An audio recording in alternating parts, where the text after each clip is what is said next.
Bapa, Putra, dan Roh Kudus. Amin. Allah yang penuh kasih, kami bersyukur kepadamu bahwa Engkau menyatakan diri kepada kami. Engkau yang agung, Engkau yang mulia.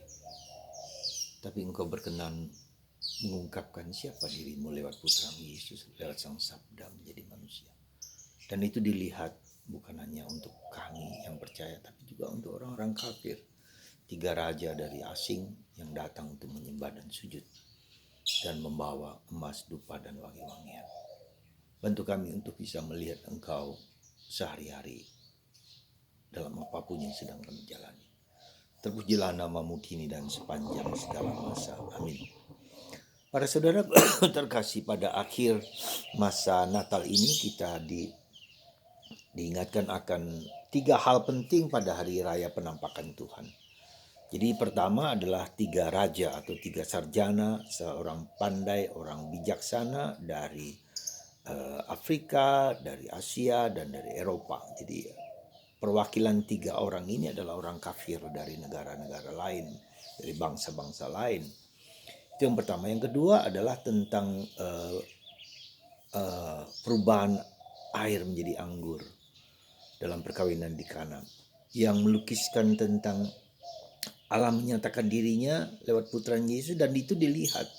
Yesus menampakkan, menunjukkan kuasanya sebagai Allah, ya, bukan hanya sebagai manusia. Dan itu tapi gereja melihat sebagai suatu persatuan antara manusia dan Allah, ya, air dan anggur. Maka kalau kita perhatikan ketika imam misa dalam sebelum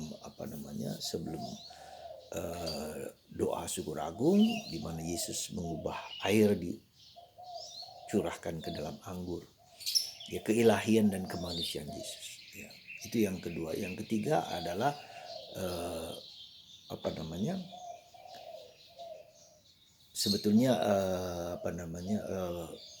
baptisan Yesus. Kok sulit baptisan Yesus. Jadi ada 3 peristiwa penting di dalam hari penampakan Tuhan. Ketika ada suara dari surga yang menyatakan bahwa inilah putraku tercinta, kepadanya aku berkenan. Jadi saudaraku terkasih dalam Kristus, dalam ketiga peristiwa ini kita mau menunjukkan sekali lagi keilahian Yesus yang nyata kepada manusia. Jadi Allah yang besar, yang agung, mulia itu tak mungkin menampakkan diri, tak mungkin. Yang besar Allah, karena kalau Tuhan menampakkan diri maka kita mati. Cahaya Tuhan lebih daripada cahaya matahari, ya. Dan itu, maka apa yang harus dilakukan oleh Allah supaya manusia bisa berjumpa dengan Allah dan Allah berjumpa dengan manusia, Sang Sabdanya itulah yang dikirim menjadi manusia. Nah, dalam masa Epifani ini, penampakan itulah mau menunjukkan kepada kita kecintaan Allah kepada manusia. Allah bukanlah seperti mesin begitu, ya. Allah bukanlah seperti energi biasa, tetapi lebih daripada itu, dia adalah pribadi yang mau menyatakan diri, mau dekat dengan ciptaannya secara khusus kepada manusia. Karena manusia adalah masterpiece, ya. Jadi bagi mereka yang tidak percaya bahwa Yesus Sang Sabda itu menjadi manusia, itu merupakan sesuatu yang keselamatan tidak akan ada padanya, karena Allah mewahyukan siapa sesungguhnya Sang Pencipta itu. Ya, jadi kehendak Allah punya kehendak, Allah punya pribadi seperti manusia. Hanya dia tidak berdosa. Ya, itulah perbedaan mendasar antara gereja Katolik, gereja Kristen dengan non-Kristen. Ya. Jadi Allah yang menjadi manusia. Nah, karena itulah maka kita boleh katakan di dalam gereja Kristen Allah adalah segala-galanya. Ya. Allah berkuasa atas manusia. Ya. Segala kuasa bertekuk lutut di bawah kaki Yesus. Maka ketiga raja itu mewakili daerah-daerah Afrika, Hitam Asia, dan Eropa, mewakili dunia yang bersujud, menyembah, mencari. Dan 3 raja itu adalah tipe orang yang mencari, karena mereka sarjana melihat dan dibimbing oleh bintang, ya, yang membawa mereka, dan mereka melihat bahwa bintang itu bintang yang luar biasa, yang mungkin tak dapat dipahami oleh manusia. Bahkan pada waktu itu dikatakan dalam literatur bahwa orang Cina sudah melihat bahwa bintang itu bintang datangnya sang raja. Dan itu tertulis dalam dokumen literatur Cina pada zaman itu. Karena Cina zaman itu zaman yang sudah lebih maju daripada zaman kita. Ya, jadi saudaraku terkasih dalam Kristus, inilah. Jadi Yesus itu harus diwartakan kepada segala bangsa. Segala bangsa bersujud kepada Tuhan. Dan mereka mempersembahkan apa? Emas, tanda keilahian Yesus. Ya. Dupa, tanda kemanusiaan Yesus, kematian Yesus. Dan mur adalah tanda kematian. Tadi dupa adalah tanda kemuliaan, keagungan, ya. Kemuliaan, keagungan, kemanusiaan Yesus, tanda kematian, tanda kemanusiaan. Dan itu semua diberikan oleh tiga raja sebagai benda-benda berharga pada waktu itu.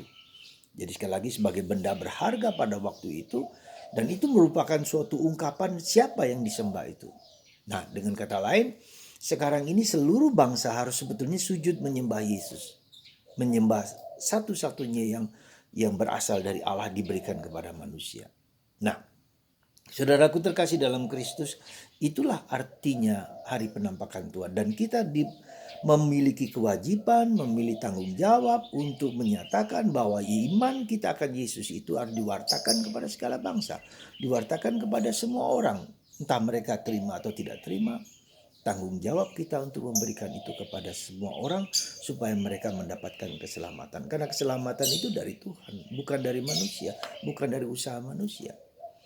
Jadi kalau lihat dalam sejarah keselamatan itu, bahwa kenapa Abraham yang dipilih, ya. Jadi Abraham yang dipilih dari suku orang kafir di Irak pada waktu itu.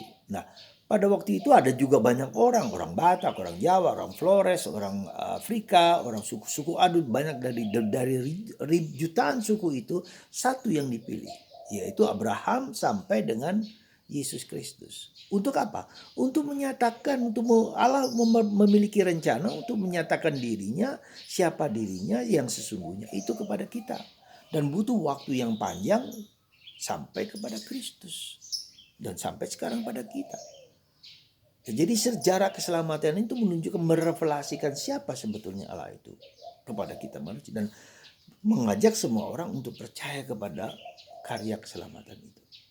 Dan itulah sebetulnya yang mau dikatakan sejarah keselamatan. Jadi semua orang harus tahu bahwa Yesus adalah Sang Juru Selamat. Itu yang menjadi pegangan kita.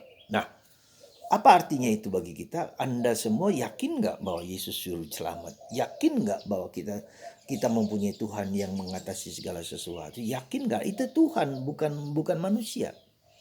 Ya, yang lain di luar Kristus itu manusia biasa yang dipakai, yang dipanggil untuk mewartakan pengalaman akan Allah mereka. Yang bisa salah, bisa benar, sesuai dengan apa yang mereka alami. Tetapi ini sungguh-sungguh Allah menjadi manusia. Semoga pada perayaan penampakan Tuhan Epifani ini kita semua bertanggung jawab untuk membagikan Kristus kepada orang lain. Tetapi sekali lagi kita harus mengalami Yesus yang hidup itu. Dimanapun, kapanpun. Supaya kesaksian kita menjadi kesaksian yang otentik, yang asli. Tuhan memberkati Anda semua. Dan semoga kita memiliki tanggung jawab, memiliki semangat untuk berbagi bagi orang lain. Siapakah Yesus itu? Tetapi saya harus diubah dulu.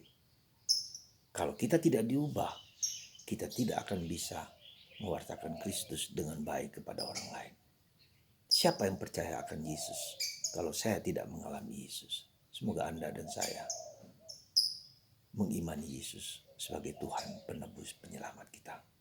Tuhan memberkati Anda semua. Bapa, Putra, dan Roh Kudus. Amin.